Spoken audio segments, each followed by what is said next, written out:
Discover the freedom beyond legalism in Paul's inspiring letters. So now that we know this, let's read Paul's message and let's look for the good news, not the bad news. Are you with me here? All right. So in light of that, let's look at it. Let's begin and let's start. Now, when Paul writes here in the book of Romans, like he did in 1st and 2nd Corinthians, when he wrote to the Thessalonians, when he wrote to the Ephesian church, he always was addressing the issue of legalism when it comes to diet, when it comes to because in that time, there was big problems in the church, and people were believing that if you ate certain food, you've lost your salvation.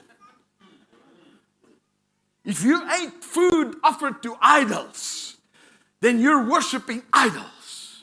So Paul addresses this, and then he starts. So let's go to Romans chapter 14, but now let's go to verse 1. Right?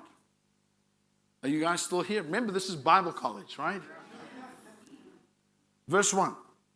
He says, as for the man who is a weak believer. I love Paul. He describes a weak believer. He says, as for the man who is a weak believer, and this is the Amplified Classic again, he says, welcome him into your fellowship. But not to criticize his opinions, or to pass judgment on his scruples, or to perplex him with discussions.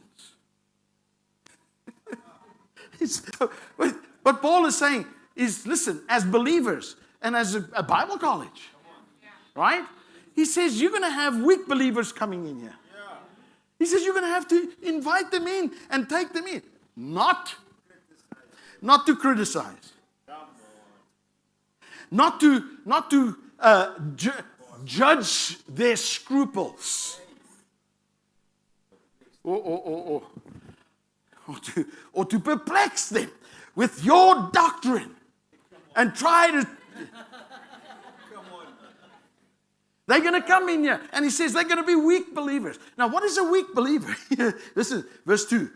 One man's faith permits him to believe that he may eat anything, while a weaker one limits his eating to vegetables.